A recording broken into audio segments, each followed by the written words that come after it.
We have to consult, we have set up consultations in all chambers like CII, Chamber of Commerce. We need to consult the industry, that is JCR, PITAC, and all other representatives.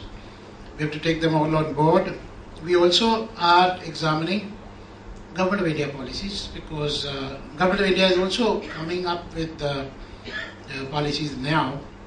As a result of which, you see, we have to be in tandem with the Government of India. We have to be consequential to and to take the benefits out of whatever is being planned at the national level. And then we also are looking at the new policies of some of the fast-moving states in this sector. So it will be a culmination of, naturally, everybody would expect Gujarat to come out with a policy which is shaped better than what has been done by some states recently. So it is this process which is going on. We constituted a committee, and that will also, in the government, look at all this and then come out with the policy. We are looking at certainly providing support for growth of electronics in Gujarat.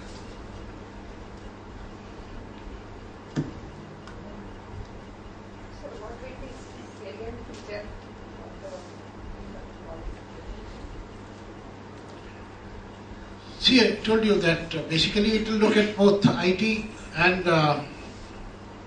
electronics. We look at the factors which would be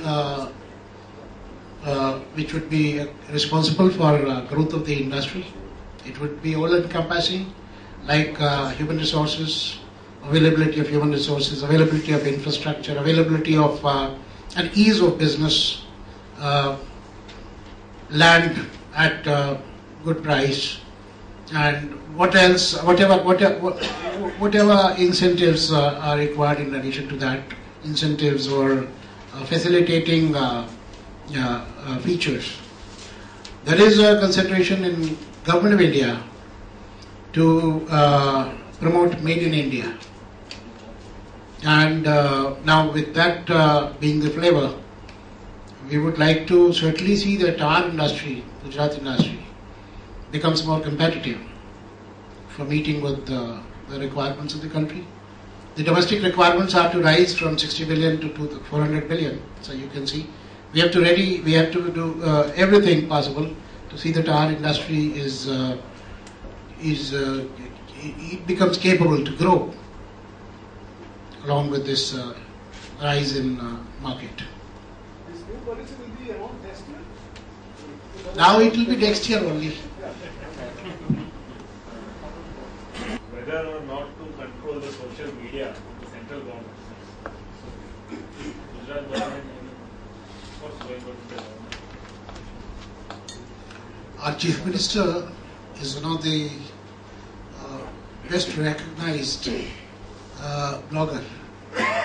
As a matter of fact, there is a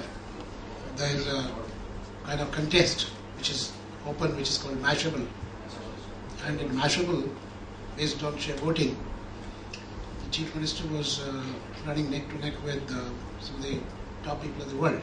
Basically, he's a very open person, and he is there on social media, interacting with very large number of people. On the basis of retweets, he is at a pretty high level in the index of bloggers. So that should be an indication, because whatever you are hearing is from the Government of India. I don't know what is the basis of that. But quite apart from your question, I in fact missed out on one dimension altogether in my opening remarks. I talked about industry and I talked about the investment in Gujarat. What I did not talk about was the government and e-governance. As a matter of fact, these events have been taking place here because in terms of e-governance, Gujarat has been recognized as the leading state for past quite a few years. This is the only state which has broadband in every village. We have the largest intranet almost of the world today. GSWAN and eGram together connect almost 50,000 nodes on one intranet. We run applications of a very huge size, and with GIS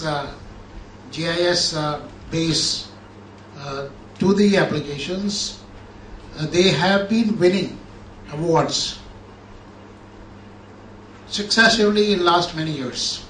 As a matter of fact, one of the most recognized award, which is called CSI Nailhunt Award, we got the hat-trick we did, and that's how CSI decided to come to Gujarat, because they said, you've been winning awards every year.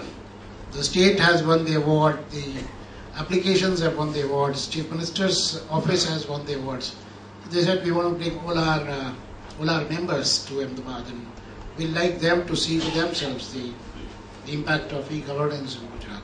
So on that e-governance front, I was reminded of this because with Ravi Gupta's comments on e-health and e-learning, that has attracted them also here in the area of health, in the area of education, agriculture, animal husbandry, food and civil supplies, every sector. And we have won last year the Geospatial State of the Year Award at Hyderabad, which was an international conference. So that is where I think we are recognized much more than the sheer export of software. That's why the attention towards this. And the expansion of electronics in India would be because of the fact that as of today, the internet availability is, while there are 905 million mobiles, almost 90 crore mobile connections, there are only 20 million internet connections. And there are not more than 150 million people on the net.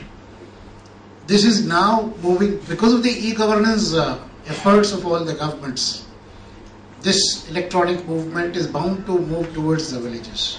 And that's where the expansion of electronics is going. So the consumption of electronics is now going to move towards the rural areas as a matter of necessity, and which is where the state of Gujarat, as a matter of fact, poses a much more robust market compared to many other states.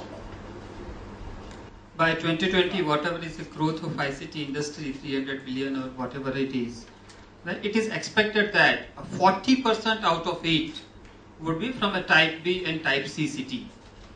So today the entire size is 60 billion. So more than the double of today's size, that business opportunity is available for a type B and type C city. Yeah. We definitely will take piece from type A city also.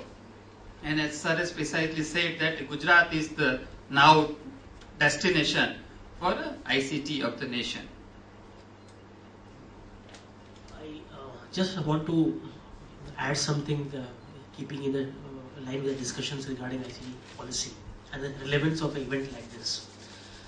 There are many events happening across India and outside, and the flavor of the season when everyone talks about IT and even about IT policy, mostly gets into the area of outsourcing. And organizations like NASSCOM have done a brilliant job, like campaigning and lobbying for outsourcing industry in India and abroad.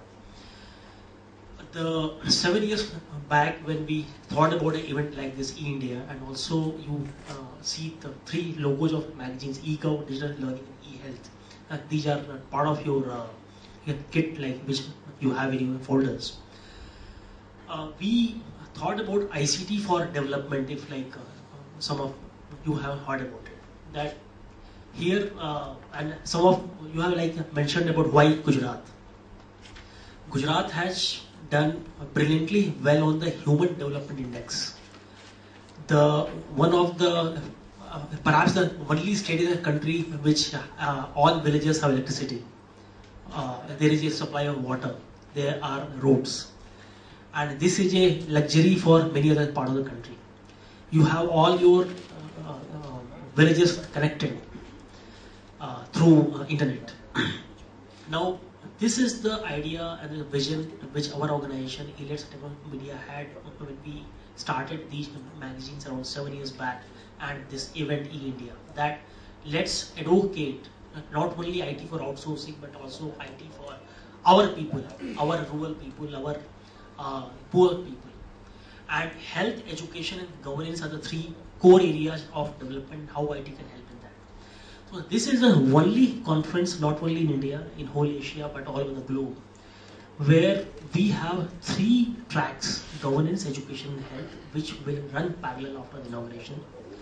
And in each of the track, we will have around 50 top people, and I'm going to say that around 100 top people in each of the track, who are the speakers, from who they are who is who in e-health, they are who is who in e-learning, and they are who is who in e-governance in India and abroad, who are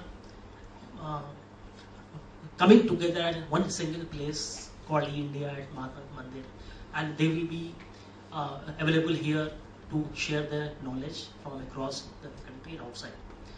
So this is the uniqueness of this event and why Gujarat becomes a very, very appropriate place to do this event.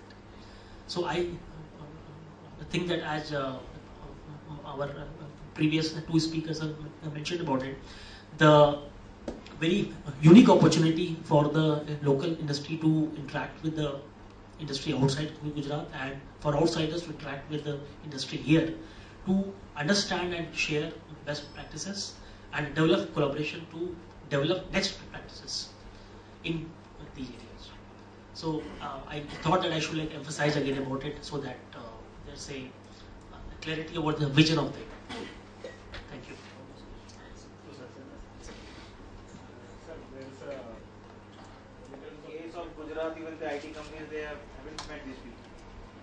I agree. So let me explain you what our focus of the event is. Every event has a different focus. So I should explain the focus areas.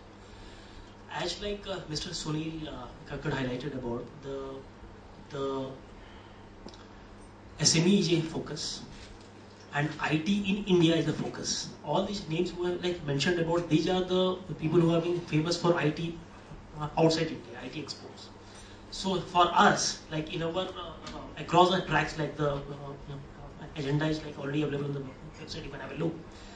Our champions are the ICT innovators, most of whom are the SMEs, most of whom are the governments, many of whom are even schools, colleges, hospitals, who are innovating ICT and which impacts you on a daily life. You are visiting a hospital, your kid is going to a school, your brother is going to a college, or you are visiting a government office for some work.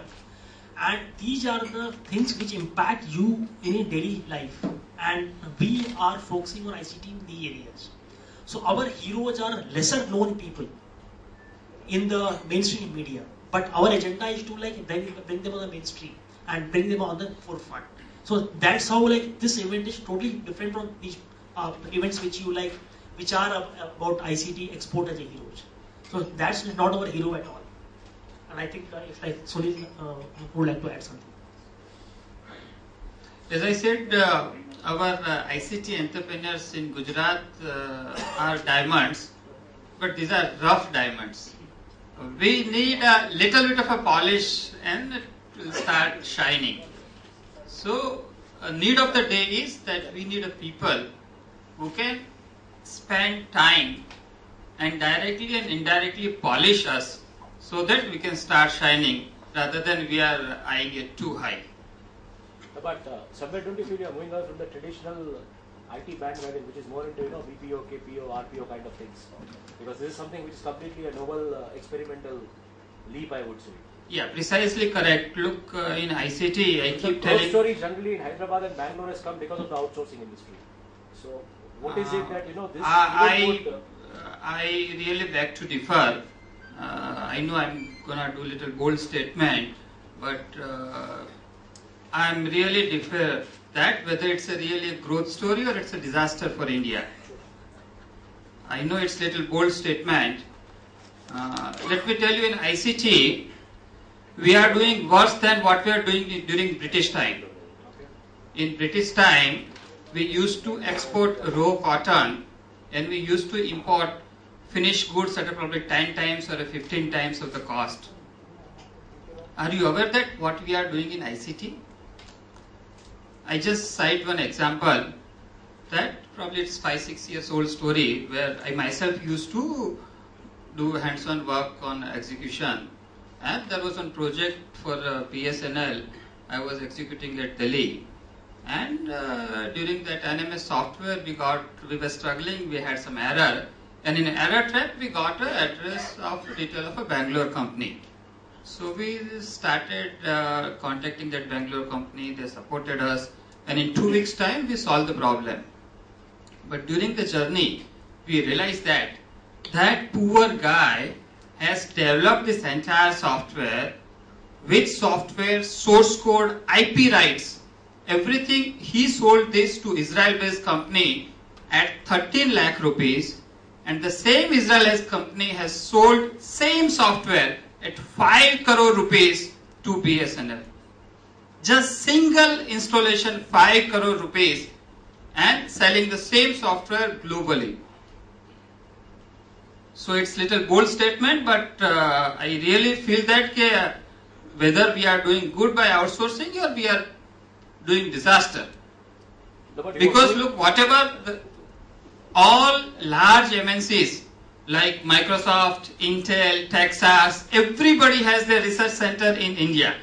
There are thousands and thousands cream people of India working for them.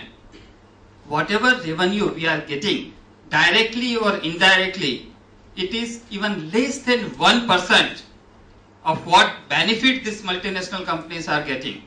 All research development, everything we do in India, and patents are lying at probably US and Australia and Silicon Valley. So I want that Gujarat should not be an outsourcing destination or not even a KPO destination. Forget about BPO. Gujarat should be the IP destination. That's the strength what we have as a Gujarati entrepreneurs. I have gone across Hyderabad, Bangalore, everywhere. Nobody has that skill to own the entire product. And that's why all these guys are doing just outsourcing. They are doing service for multinational companies. They are putting their blood and sweat, and they get a very less salary. And whatever products which probably worth millions or billions, these all patents are there with multinational